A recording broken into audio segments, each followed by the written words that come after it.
Staels, yes. And she was a little bit nervous about talking to me because basically you always work behind the scenes, right? Yes, Yeah. yes. I'm never nervous talking to you, but I am a bit nervous to be in front of the camera. I'm Don't worry. usually operating from the shadows. You have a PR company. Yeah. Yeah. And you do PR for, you still do for Kornit? Yes, yes. I actually do. I deliver PR services. It's a company, but it's just little me for the moment. I do work with a network of freelancers who are available when needed to. But yeah, I'm lucking out working for some of these amazing customers. And Memjet and Chili Publish, which is one of the reasons why you're here tonight, I guess. One of the reasons, yes, indeed. So this is the first time we have a non-event. Yeah, and I think it's amazing that you're trying to create different synergies between different people in the industry who would otherwise seldom have a chance to meet, actually. And you could meet new clients, couldn't you? I could. That's true, but that's not why I was here. I know. I'm just kidding. Maya, one of the things, and the reason why I wanted to talk to you is because, you know, one of the challenges I always ask some of the CEOs that we interview is how important I believe communication is in the perspective of technology. Because technology, it might become easier and easier to use because programmers and developers becomes better and better in developing UIs and complex software that are easier to use. But I still believe that from a communications perspective, it's a bigger and bigger challenge because people need to get that message across. Yeah, it's true. How do you cope with that? Well, I recently wrote a piece, and in that I use the sentence that software works only for people if it understands people. And okay, so you take the people's perspective on software. I think you have to, because you can create the easiest user interface that you'd like, but it all depends on the user experience. If a user is using your software and he thinks this isn't working for me, then you're doing something wrong.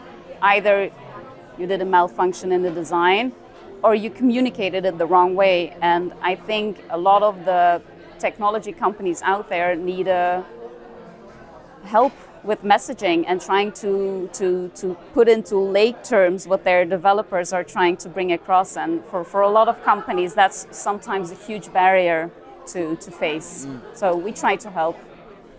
And I think you do a brilliant job, first of all. I want to say that.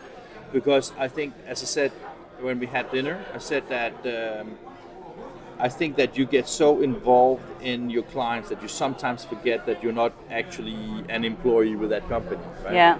And I think that gives you a really high level of credibility when you talk to media like ourselves and other media. I think that they will agree with me on that one.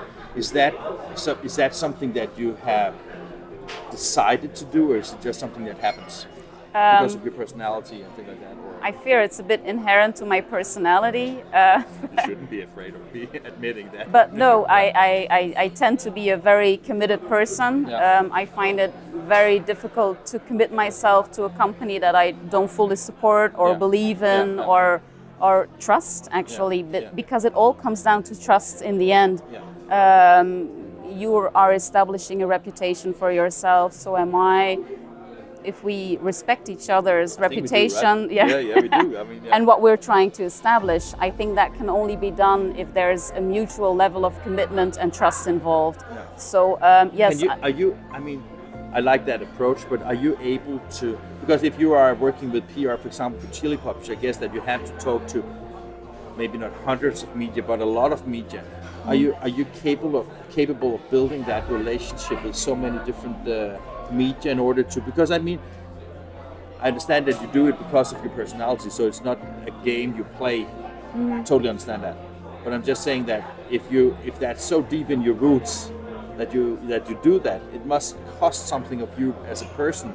You still have to be pragmatic about it. Okay. After all, in the end, you're running a business, so is your customer. Okay. If it's all about emotion, so you are clear mind about that. Yeah. You have to keep things separated. Nonetheless, if I don't feel a commitment, I don't enter into a business agreement. It's as simple as that. Yeah. For each company, I try to devise a tailored communication plan. So you can't do right by each company for every journalist. You can't do that. It's impossible. Yeah. So you pick what you believe to be the best matches. So you get like the best spread and the best story told and the best. Well, I would hope that would be the effect of the strategy, but that is the goal in the end. Yeah, but I mean that when the day is over, that is how you measure it as a supplier to one of your clients, right? I would try to do so, yes, indeed, because you can't do everything for everybody. You have to pick your battles and pick your wars and see which victories you can get out of it, and preferably the ones that will be of the best interest to your customer, really. Yeah. When we decided to do this non-event, it was actually for many different purposes. But one of the reasons was we wanted to be part of our branding, that we share also our network and enable people to have this human interaction with each other. I think we have managed that in the first event. Absolutely. Yeah. This is, we talked about it at the table as well. This is amazing. We didn't know each other. We've all been in the industry for every one of us, 10 years plus. We're counting in Drupas for crying out loud. That's a measurement. Like we well, have like that's the industry standard. How many Drupas do you have on your... I only have 4 Drupas, I think. How many do you have? You too. So we are even paced on that. Drupas, we won't tell Maya's. No, I'm fine with that. No, I'm fine with that. But indeed, and most of the people at the table I never met in person. Yeah. So the funny thing is, we start talking about kids and pets, and it started here in the sofa with everybody showing pictures of their pets. Does that bring value to you? I think it does, because it's a conversation opener and you get to meet people on a personal level as well. And as in communication and sales, in the end, it's all about ROI and KPIs and hardcore sales. But it's also about getting along with the people that you're entering in a business agreement with. And I think that's, for this, the value is immense. I found out so much things. Will I see you at next non-event? I hope so. Where will it be? Here. Wonderful. We need to do it here. I need an excuse to come back anyway, so that's fine. It's a deal. Thank you so much for your time.